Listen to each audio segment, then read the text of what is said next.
In 1931, a complete community in the Missouri Ozarks simply ceased to exist above ground. It wasn't abandoned, it wasn't consumed by fire or tornado. The town bore the name Lynn Creek, and it boasted paved streets, a county courthouse, places of worship, a schoolhouse, a commercial strip lined with shops, and families who had farmed that river bottom for 3 full generations. Then the waters rose, and they never receded. Today, the original Lynn Creek rests at the floor of the Lake of the Ozarks, and nearly every vacationer who spends their summer on those waves has no clue it lies beneath them. The official account appears straightforward. America was expanding, America craved energy, so America constructed dams, and dams inevitably inundate lowlands. That is simply the nature of dams. Yet here is the flaw in that narrative. It fails to account for the breakneck pace.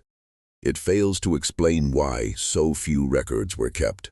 And it fails to address why, throughout the entire Ozark Highlands, scores of hollows containing villages, homesteads, gristmills, ancient rockwork, and edifices that no one thoroughly catalogued. I mean, were all entombed beneath water within a single human generation.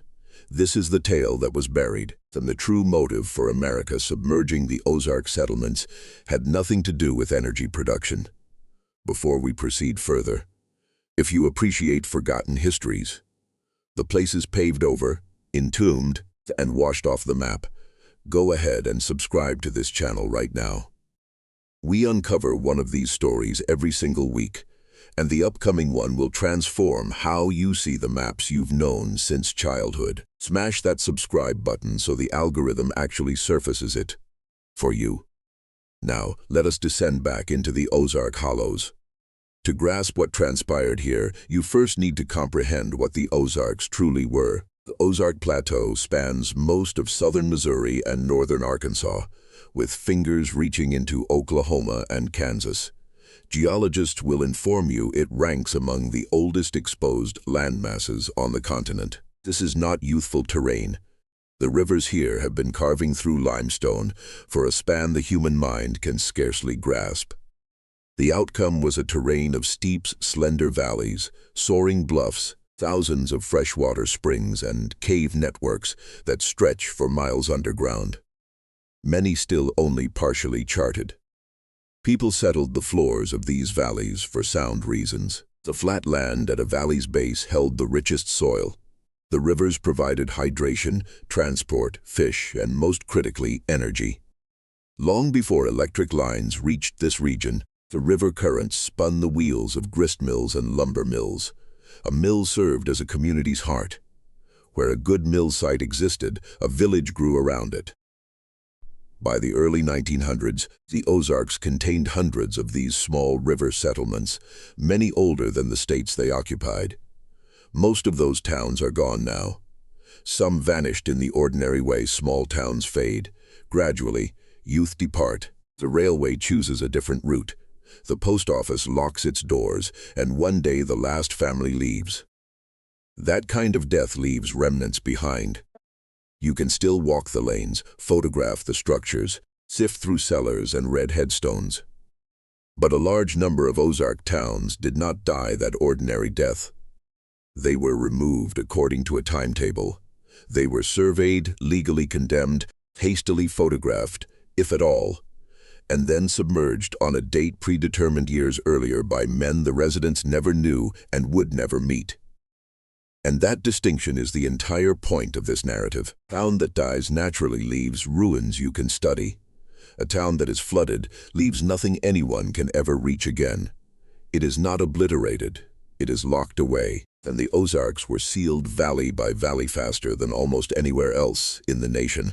Lynn Creek was the first major demonstration of how this worked. In the late 1920s, the utility company began purchasing the Osage River Valley.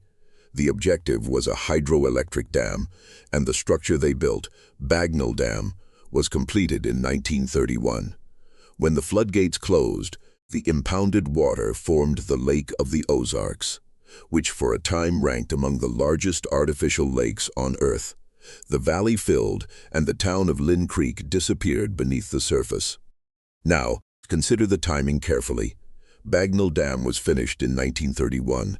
The stock market had collapsed in 1929. The nation was spiraling into the worst economic depression in its history. Banks were failing, farms were imploding, families were losing everything they owned.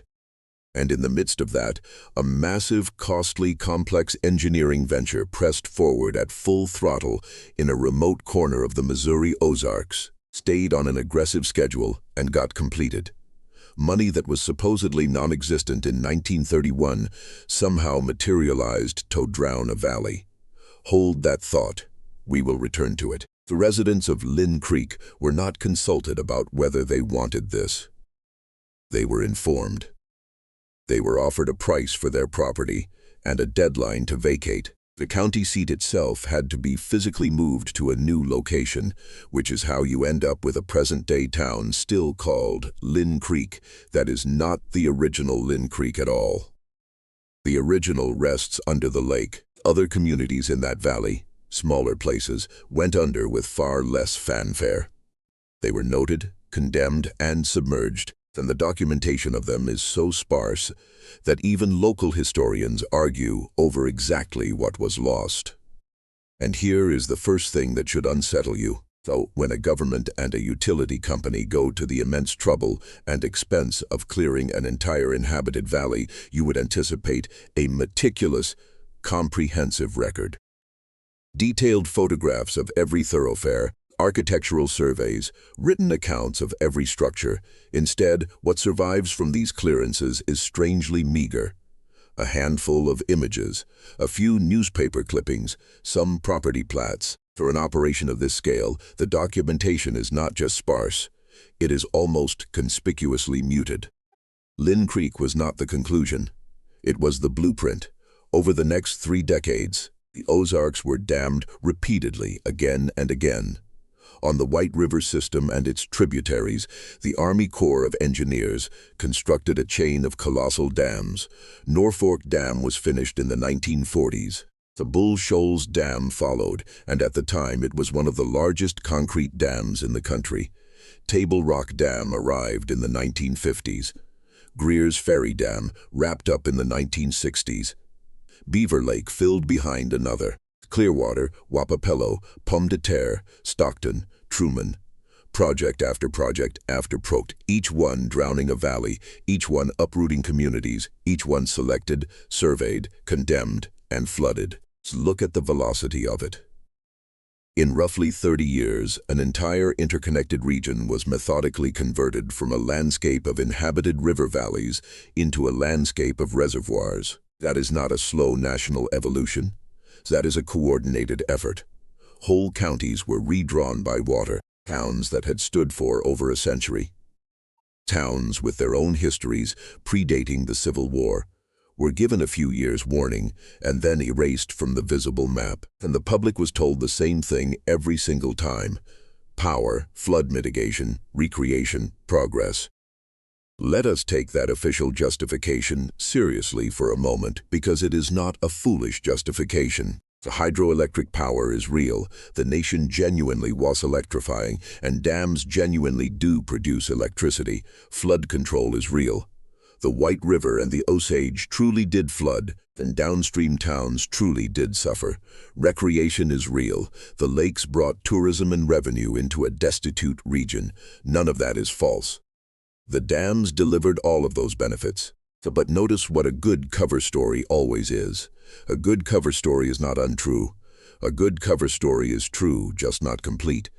It offers you a set of facts that are individually correct. It lets you assume those facts represent the whole picture.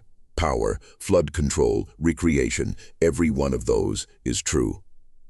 The question this channel asks is not whether those reasons existed. The question is whether those reasons alone suffice to explain everything that was actually done in the Ozarks.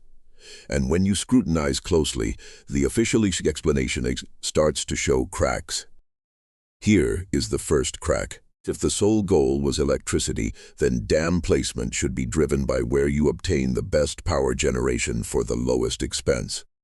River, flow, vertical drop, distance to population centers. But many of these Ozark dams were built in extremely remote locations, far from the major cities that needed the electricity, in valleys that coincidentally were the ones with the oldest and most entrenched communities. The dams did not merely follow the optimal engineering sites.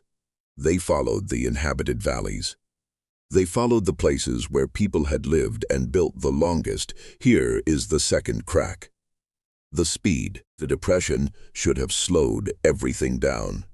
The Second World War should have halted non-essential construction entirely. And yet the dam program rolled straight through both the Depression and the war years and accelerated afterward. When the country supposedly had no money, no spare steel, and no spare manpower, the valley clearing continued. Projects that drowned towns were treated as urgent, even essential. In decades when almost nothing else received that treatment. Something made flooding these particular valleys a priority that survived an economic collapse and a global war. And here is the third crack. The one this whole investigation revolves around. The structures. To understand it, we need to discuss what was actually standing in those valleys. And we need to discuss a much larger question about the history of this continent. The accepted story of the American interior goes like this. Before the 1800s, the land was empty wilderness, lightly used with no permanent stone construction by anyone. Then, settlers arrived with axes and basic tools, built rough log cabins and plain wooden towns, and slowly, painfully, dragged civilization into the frontier. Everything substantial, everything made of cut and dressed stone, everything that looks engineered, came late and came from that settler effort. But people who spent time in old Ozark river towns before they went under kept noticing things that did not fit that story. Stone foundations and stone walls of a quality that seemed far beyond what a poor frontier village should have been able to produce. Cut blocks fitted with a precision that did not match the rough cabins around them. Old mills, old bridges, old retaining walls, old courthouses built of dressed stone, sitting in valleys whose recorded history claimed nothing but hardscrabble poverty. Foundations and lower walls that were partially buried in soil and silt, as if the structure had existed long enough, or endured enough, for the ground itself to rise around it. That last detail matters more than any other. Across the globe, in old towns far from the Ozarks, researchers outside the mainstream have documented the same strange phenomenon repeatedly. Buildings whose ground floors are half sunk below the modern street level. Doorways and windows that now open into dirt. Lower stories that have been turned into basements. Not by design, but by burial. The explanation offered by official history is always the same and always local. The street was raised, the land settled, sediment accumulated over time. But when you see the same pattern in valley after valley, the region after region, continent after continent, the local explanations start to sound less like answers and more like a rehearsed line. This is the core of what is sometimes called the lost history thesis, or under one of its names, the Tartarian question. The thesis is not that extraterrestrials did it. The thesis is much simpler and much more unsettling. It proposes that the accepted timeline of this continent is wrong, that before the official frontier story, there existed an older, more advanced, more widespread layer of construction across North America. A layer of stonework, planning, and engineering that does not fit the narrative of empty wilderness slowly tamed by log cabin pioneers. And it proposes that this older layer was damaged, buried, or concealed by some large event or process, and then explained away, downplayed, and absorbed into a tidy story about settlers and progress. You do not have to accept that thesis to ask the next question. The question is this: if there were structures or sites in the Ozark valleys that did not fit the official timeline, structures that raised exactly the kind of awkward questions the lost history thesis raises, then what would be the most effective way to make those questions permanently impossible to investigate? You could not simply demolish them. Demolition leaves rubble, and rubble can be examined. Cut stone survives a wrecking crew, foundations survive. People photograph demolitions. They keep pieces, they remember. Demolition is loud, public, and it leaves evidence on the surface where anyone can find it. But water is different. Water does not leave rubble on the surface. Water does not leave anything on the surface at all. Flood a valley deep enough, and everything in it, the streets, the foundations, the stonework, the anomalies, the questions, becomes physically unreachable to ordinary people forever. Not destroyed, sealed, preserved even in cold, dark, silted water that almost no one will ever dive into, and that no casual researcher can ever walk through. A flooded valley is the most complete archive ever invented. Everything is still down there, and no one can ever check. That is the uncomfortable shape this investigation keeps returning to. If you specifically wanted to remove a set of inconvenient sites from the reach of the public and from the reach of future investigators, while never appearing to destroy anything, while in fact appearing generous, modern, and progressive, you would not send in demolition crews. You would build a dam. You would call it power. You would call it flood control. You would call it recreation. You would invite the public to come waterski on the lid of the archive every summer. And the truth is, that is almost exactly what happened in the Ozarks. Now, let us turn to the detail that troubles people the most, the cemeteries. When these valleys were cleared, the planners made a very specific choice about the dead. The bodies were moved. Across the Ozark Dam projects, thousands of graves were dug up and relocated to new cemeteries on higher ground before the water rose. This was treated as an important, careful, respectful task. And in human terms, it was the right thing to do. But stop and look at the logic of it. The planners decided that human remains, bones and coffins, were important enough to find, exhume, transport, and re-enter at significant cost and effort. And in the same operation, they decided that the buildings, the courthouses, the churches, the mills, the stone foundations, the entire physical fabric of these towns, were not worth saving at all. Those were left exactly where they stood to be covered by water. Think about what that says. It is not that the operation lacked the care or the resources to preserve things. They clearly had the care and the resources. They proved it by moving the dead. They chose deliberately to rescue the bodies and to abandon the structures.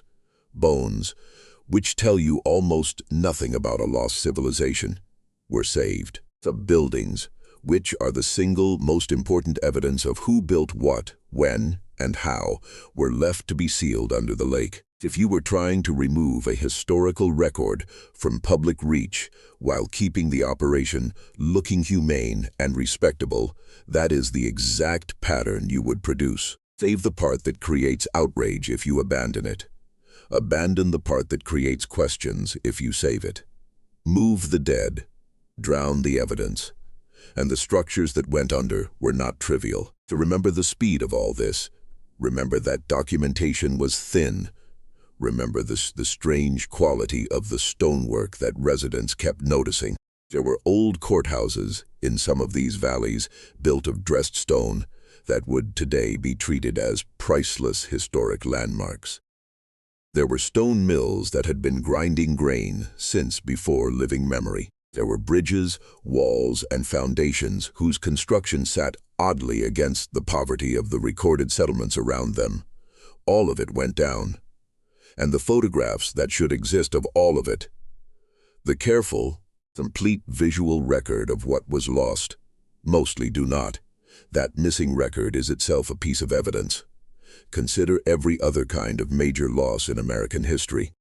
When a famous building is demolished in a city, there are hundreds of photographs. When a town burns, it is documented from every angle. When a historic site is condemned, preservationists fight it in public and record everything. But the systematic flooding of dozens of Ozark valleys, the permanent sealing of an entire region of old construction, produced a documentary record so quiet that you can stand on the shore of these lakes today and find almost nothing that tells you what is underneath your feet. For an event of that magnitude, the silence is the anomaly. Now, widen the lens, because the Ozarks were not alone.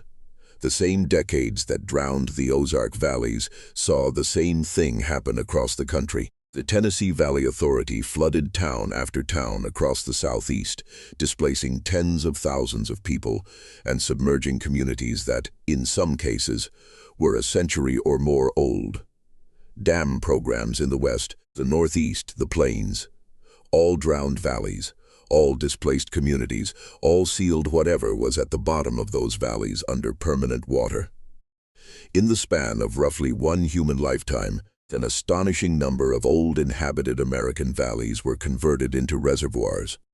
The official histories treat each of these as a separate local practical decision. A dam here for power, a dam there for flood control, a reservoir somewhere else for a growing city. And each one taken alone sounds reasonable. But step back far enough to see all of them at once on one map, in one time period, then the pattern stops looking like a series of separate, practical choices. It starts looking like a single sustained nationwide program with one consistent physical result. So the old valley floors and everything built on them were put beyond reach. This is where the official explanation runs out of room. Power does not require you to specifically target the oldest inhabited valleys. Power does not require you to push through a depression and a world war. Power does not explain why the dead were carefully saved and the buildings were carefully not. Power does not explain the thin records, the quiet press, the missing photographs. Power explains the existence of dams. It does not explain the shape of what was actually done. So, here is the thesis this channel puts on the table, and we put it forward as a question, because honest investigation stays a question until it is proven. The thesis is that the Great Dam era in America was not only an electrification program, it was also, whether by deliberate intent at the top or by a quieter institutional instinct, the largest act of historical sealing ever carried out on this continent. That the valleys chosen were not chosen only for water and elevation, but also because of what was standing in them. And that the real reason so many Ozark towns were drowned was not the power the dams produced. It was the questions the valleys could no longer be allowed to raise. What sits at the bottom of the lake of the Ozarks right now is the original town of Lynn Creek. Its streets are still laid out down there in the dark. Its foundations are still where the builders set them. That whatever stonework was in that valley is still exactly where it stood in 1931, under more than enough water and silt to keep any ordinary person from ever seeing it. The same is true under Bull Shoals. The same is true under Table Rock, under Norfork, under Greers Ferry, under reservoir after reservoir across the Ozark region. The towns were never removed. They were covered. There is a difference, and that difference is the whole point. The water did not erase those valleys. It locked them.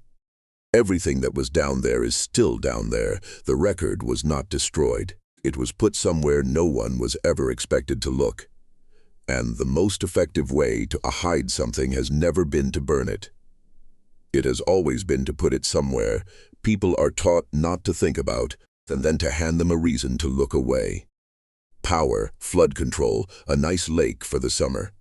And the timeline of all this runs back further than most people ever realize. Long before Bagnell Dam closed off Lynn Creek in 1931, the first major dam in the Ozark interior was already standing. Power Site Dam on the White River was completed in 1913, and the lake it created drowned its own stretch of valley land and small settlements. Think about what that means for the official story. The systematic flooding of Ozark valleys did not begin as a response to the Great Depression, and it did not begin as a New Deal jobs program. It was already underway before the First World War. The dam era in this region runs from the 1910s into the 1960s, across completely different governments, completely different economic conditions, and completely different stated justifications. And through all of it, the physical result on the ground never changed. Another valley, another rising lake, another set of old structures put permanently beyond reach. When the stated reasons keep changing, but the action stays exactly the same. For half a century, the action was never really about the reasons. There is another layer to the Ozarks that almost never gets mentioned in the dam story, and it sits directly underneath everything we have talked about. The Ozark Plateau is one of the most cave-dense regions on the entire planet. Missouri alone is sometimes called the cave state, with thousands of documented caves and many more that have never been formally entered or recorded. These are not small cracks in the rock. Some Ozark cave systems run for miles with large rooms, deep passages, underground rivers, and levels that drop far below the surface of the land. Now connect that to the dams. When you flood a valley, you do not only cover the surface, you also flood the openings of every cave and spring that sits below your new waterline. Cave mouths that people had walked into for generations, springs that fed the old mills, underground passages whose full extent nobody had ever measured. All of it gets pushed below the lake and sealed off along with the towns. The dam program did not just close a region of valleys to investigation. It closed a large part of the underground to investigation at the same time. Why does that matter? Because if there was ever anything in this region that someone wanted permanently out of reach, the caves are exactly where you would expect awkward evidence to survive. Caves protect what is inside them. They hold a stable temperature. They keep out weather and sunlight. Things placed in or near a cave can last for an extraordinarily long time. The Ozark Underground is a natural archive, and the dam era quietly drowned the doors to a large part of it. That may be a coincidence of geography, or it may be one more line in the same pattern. Let us go back to the surface and talk about what the people who actually lived through these clearances had to say. Because their accounts are part of the record, too, even when the official histories leave them out. In community after community across the Ozark Dam Zone, the older residents told a consistent kind of story to anyone who would listen. They talked about being given a price they could not refuse and a date they could not move. They talked about valleys that had felt permanent, lived in for well over 100 years, being condemned with a speed that felt less like planning and more like clearing. And again, they mentioned old stone structures, foundations and walls in those valleys, whose age and quality nobody around them could properly account for. Now, a skeptic has an answer ready for all of this, and it is worth stating that answer honestly, because a real investigation does not hide from the other side. The skeptic says this: the dams were a practical response to real problems. The remoteness of the sites is explained by the simple fact that you build a dam where the river and the valley shape allow it, and old towns naturally grew along those same rivers. So, of course, the dams hit old towns. The thin documentation is just the ordinary carelessness of a poor region in a hard time. The good stonework is just skilled stonemasons doing skilled work, which was more common on the frontier than people assume. And the moving of graves while leaving buildings is simply law and decency, because the law required the dead to be relocated, and nobody writes a law to relocate a courthouse. Every part of that skeptical answer is reasonable on its own. That is exactly why it works. But notice what it does. It explains each piece separately and never once steps back to look at all the pieces together. It is a series of small local explanations stacked on top of each other. And at no point does it ask the obvious question: why does every single anomaly, in valley after valley, across an entire region, across 3 decades, always happen to point in the same direction? Why does the carelessness always erase the same kind of evidence? Why does the law always save the bones and never the buildings? When a pattern is that consistent, calling each instance a coincidence is not skepticism, it is just refusing to count. And the pattern does not stop at the edge of the Ozarks. Across the wider American interior, there is a genuine and documented record of large earthworks, mounds, and old stone structures whose builders and purposes were debated for a very long time. Mainstream archaeology has its explanations for these, but for a long time, observers noticed that some of these constructions, the precise earthworks, the geometric layouts, the dressed stone, sat strangely against the story of a continent that was supposed to have been an undeveloped wilderness. The lost history thesis points at exactly these kinds of sites and asks us whether the accepted timeline was ever really complete. And it is worth noticing where a great many of those debated sites ended up. The striking number of old earthwork and old construction sites across the country sat in exactly the kind of river valley and floodplain land that the dam era targeted. Build the reservoirs, and a large share of the most awkward sites on the continent quietly go under at the same time as the towns. We are not telling you that every dam in America was built to bury a secret. Most dam workers, most engineers, most local officials genuinely believe they were bringing power and safety and progress to a poor region. And for a lot of people, the lakes did exactly that. A pattern this large does not need every person inside it to know anything. It only needs a consistent instinct at the top. An instinct that says inconvenient things are best left unexamined, that questions are best made impractical rather than answered, and that the cheapest way to win an argument is to make sure the argument can never physically be had. Flood the valley, and the debate about what was in it is over before it starts. There is nothing left to point at. That is the quiet genius of water as a method. Fire leaves ash that can be sifted. Demolition leaves rubble that can be sorted. Burial leaves ground that can be dug. But a reservoir leaves a calm, blue, friendly surface that the public is actually grateful for. You do not have to defend a flooded valley. You do not have to guard it. You do not have to explain it. People bring their families to it. They take photographs on top of it. They build vacation homes along the edge of the very thing that was sealed. The lid of the archive becomes a tourist attraction, and the crowd that visits it every summer becomes the best protection the secret could ever have. The next time you see a calm reservoir in the Ozarks with the boats and the docks and the bright water, ask yourself a simple question. What did this valley look like before, and why is it so hard to find a clear answer? Ask why the towns down there were given so little time and so little record. Ask why the dead were worth moving and the buildings were not. Ask why a country that supposedly had no money in 1931 found the money to drown a valley on schedule. The answers you were given will always come back to power, but power was the cover. It was never the reason.